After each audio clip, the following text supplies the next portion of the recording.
Գյուրջան Կասկադ, հասանելի բնակարաններ 65 ամիս մարման ժամկետով։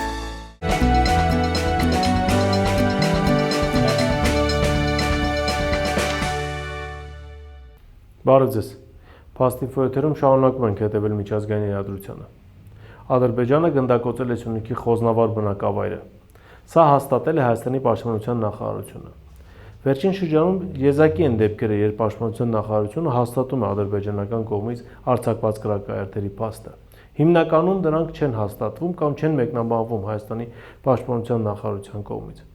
Եթե Պաշտպանության նախարարությունը հաստատում է, նշանակում է իրավիճակն իրոք լուրջ է։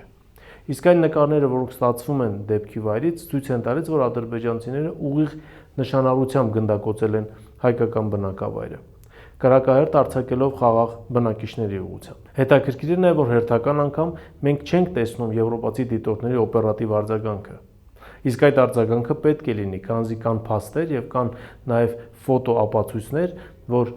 բնակավայրերը իրոք գնդակոծվել են։ Եվ նաև այն վնասը, որ կրել են բնակիչները։ Բայց մինչ այս պահը եվրոպացի դիտորդները դեռ որևիցե ձայն չեն հանել։ Իհարկե կանեն ձայն, իհարկե մեկնաբանություն կանեն, բայց իրենց բնորոշ սցենարով կնշեն, որ մեծ հավանականությամբ կամ կարող է կամ մտածում ենք, որ ադրբեջանցիներն են գնդակոծել հայկական բնակավայրը, ինչպես եղավ նախկին դեպքով, երբ իրենք նշել էին, թե հնարավոր է, որ ադրբեջանցիներն են գնդակոծել։ Այսինքն ադրբեջանցիներից բացի այլ շահագրգիռ կողմեր էլ կան հայկական բնակավայրերը գնդակոծելու հարցում։ Եվ այս օրերին, այս խառը շրջանում Ադրբեջանը այցելում Եվրոպական միության արտաքին քաղաքականության պատասխանատու Կայա Կալասը։ Հանդիպում է Ադրբեջանի իշխանությունների հետ։ Պաշտոնապես ոչինչ ասված չի, բայց վստահ ենք, որ եվրոպացի դիտորդների դուրսբերման հարցը չի քննարկվել երկկողմ բանակցություններում։ Մեծ հաշվով եվրոպացի դիտորդների տեղակայումը հայ-ադրբեջանական սահմանին ձեռնտու է Ադրբեջանին։ Չնայած Ալիևը ամեն օր իրեն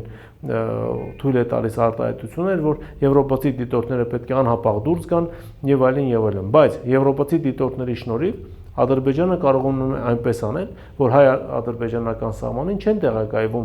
զինված ուժեր նաև երրորդ պետություններից։ Իսկ այդ զինված ուժերը կարող էին տեղակայվել, եթե եվրոպացի դիտորդները այնտեղ չլինեին։ Բացի այդ, Ադրբեջանի հռետորաբանության մեջ էլ փոփոխություն է կատարվել, մենք այդ մասին նշել ենք մեր նախորդ հանդիպման ժամանակ, բայց հիմա կարևոր է շեշտել մի բան։ Հայաստանի հետ կապված Ադրբեջանը անում է այլ հայտարարություն, իրականում նրա գործելավոճը բոլորովին այլ է։ Եվրոպական միությունը Ադրբեջանի համար կարևոր գործընկեր եւ կարևոր ուղղություն եւ բնականաբար Ադրբեջանը չի ցանկանում հարաբերությունները սրել Եվրոպական միության հետ։ Պաշտոնական Բրյուսելն էլ ինքն է շահագրգռված Ադրբեջանի հետ հարաբերությունների խորացմամբ, քանզի Ադրբեջանից նա ստանում է էներգակիրներ, որոնք չի ստանում Մոսկվայից եւ այս պայմաններում արդեն չի կարող ստանալ Միացյալ Նահանգներից։ Հետևաբար Բաքվի ցանկացած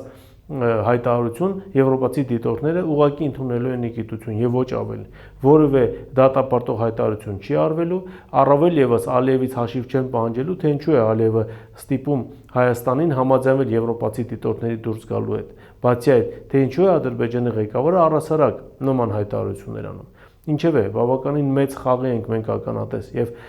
ինչքան որ ցույց է տալիս իրադարձությունների վերլուծությունը, եվրոպացի դիտորդները նաեւ հանդիսանում են այդ խաղի մի մասը։ Ուղղակի հիշեցնենք, որ երբ ժամանակին եվրոպացի դիտորդները տեղակայվում էին հայ-ադրբեջանական սահմանին, Ադրբեջանը տվել է իր համաձայնությունը, այսինքն այնպես չի, որ այդ ամենն արվել է ադրբեջանական կողմի բողոքի արդյունքում կամ Ադրբեջանը բողոք է բարձրացրել եվրոպացի դիտորդների տեղակայման հետ կապված։ Ինչ է փոխվել այդ օրվանից հետո, ըստ էության ոչինչ, ավելին եվրոպացի դիտորդները նաև արդեն որորդ անգամ ենք սա ասում, բայց մտածում ենք, որ պետք է նաև շեշտել, որ եվրոպացի դիտորդներն են նաև մեծ ծառայություն մատուցում Ադրբեջանին, հետևաբար նրանց հայ-ադրբեջանական սահմանին մնալը բխում է Ադրբեջանի շահերից։ Մյուս թեման, որին ցանկանում եմ անդրադառնալ, Ուկրաինան է։ Մեր հաղորդ հանդիպման ժամանակ մենք խոսեցինք Լոնդոնի հանդիպման մասին, խոսեցինք, որ արդեն կան նախադրյալներ, որ այդ հանդիպումը կարող է չեղարկվել, քանզի Զելենսկին հանդիպման նախօրեին արդեն արել էր հայտարարություն, որ պայմաններից մեկը Ղրիմը ճանաչել Ռուսաստանի մաս, որպեսզի զինադադար հաստատվի, Ուկրաինան մերժում է, քանզի Ղրիմը համարում է իր տարածք ուկրաինական սահմանադրությամբ։ Եվ ահա Լոնդոնի հանդիպումը չկայացավ, եւ Տրամպը ուղիղ կերպով մեղադրեց Զելենսկուն այդ հանդիպումը տապալելու մեջ եւ նշեց, որ եթե Ռուսաստանը եւ Ուկրաինան չեն համաձայնվում Միացյալ Նահանգների պայմաններին, ապա Միացյալ Նահանգները առհասարակ կարող է դուրս գալ այդ բանակցային գործընթացից։ Իսկ իրադարձությունների վերլուծությունը ցույց է տալիս, որ ռուսական կողմը եւ ուկրաինական կողմը չեն համաձայնվելու այն պայմաններին, որոնք առաջ է քաշում Տրամպը։ Տրամպն էլ սա շատ եւ իմանալով իր համար ուղղակի պատճառ է ստեղծում բանակցություններից բավականին արագ դուրս գալու եւ բանակցային գործընթացի ողջ ծանրությունը, ավելին ուկրաինական պատերազմի ողջ ծախսերը թողնելու Եվրոպական միության եւ Մեծ Բրիտանիայի ուսերին։ Իսկ այն, որ Մեծ Բրիտանիան էր ամենից շատ շահագրգռված, որ այդ հանդիպումը չկայանա Լոնդոնի եւ թեկուզ ժամանակավոր զինադադարը չստորագրվի, կարծում ենք բոլորիս համար է ակնհայտ։ Բրիտանիան միշտ է այդ քաղաքականությունը վարել եւ 2022 թվականի մարտի Ստամբուլի պայմանավորվածությունների տապալումը եւս Մեծ Բրիտանիայի ձեռքի գործ էր, երբ նրա նախկին վարչապետ Բորիս Ջոնսոնը ժամանեց Կիև եւ նշեց, որ Ուկրաինան պետք է կռվի եւ Մեծ Բրիտանիան ամեն ինչով պատրաստ է օգնել նրան։ Արդյունքը տեսնում ենք, թե ինչ է լինում, բայց ամեն դեպքում Մեծ Բրիտանիան հույսը չի կորցրել, որ ռազմական գործողությունները պետք է շարունակվեն, քանզի սցենարով այդպես է գրված։ Մեծ Բրիտանիան պետք է կարողանա լուրջ օգուտներ քաղել այս պատերազմից եւ որ ամենակարևորն է հասնել նրան, որ Ուկրաինայի եւ Ռուսաստանի հարաբերությունները վերջնականապես ջախջախվեն, վերջնականապես խզվեն եւ որևէ այլ սերունդ հնարավորություն չունենա անգամ այդ հարաբերությունները վերականգնելու։ Տրամպն էլ սա շատ լավ հասկանալով իր խաղն է առաջ տանում։ Միացյալ Նահանգների տնտեսության համար լրացուցիչ ծանրաբեռնվածություն պետք չէ։ Եթե Մեծ Բրիտանիային դա պետք է, նշանակում է Մեծ Բրիտանիան ինքը պետք է վճարի այդ ցանկությունների համար։ Սպասենք տեսնենք, թե իրադարձությունները այս ուղղությամբ ինչպես կզարգանան։ Երրորդ թեման, որին ցանկանում եմ անդրադառնալ, այս անգամ կապ ունի Հնդկաստանի եւ Պակիստանի հետ։ 2019 թվականից սկսած, երբ այս երկու պետությունները դարձան Շանհայի համագործակցության կազմակերպության անդամ, նրանց միջև որևէ բախում կամ գոնե լուրջ բախում չէր եղել։ Բայց ահա մի քանի օր առաջ Ջամու եւ Քաշմիր նահանգների հնդկական հսկողության տակ գտնվող հատվածում տեղի ունեցավ ահաբեկչություն, Հայաստանն էլ ցավակցեց Հնդկաստանին զոհերի հետ կապված եւ ահա Հնդկաստանի կառավարությունը որոշում է կոշտ քայլեր ձեռնարկել Պակիստանի նկատմամբ, արդեն Ինդոս գետի հունը փակվել է եւ սա պակիստանցիները որակել են իբրև պատերազմի նշան։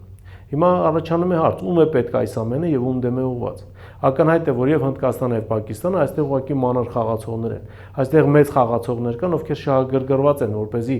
գերտերություններից մեկը կամ մի քանիսը ներքաշվեն այդ մեծ տարածաշրջանային կոնֆլիկտի մեջ։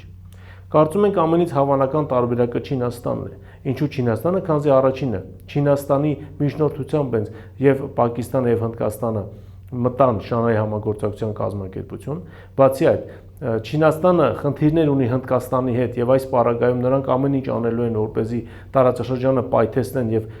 հնդկա-պակիստանյան կոնֆլիկտը վերածվի նաեւ հնդկա-չինական կոնֆլիկտի։ Բացի այդ,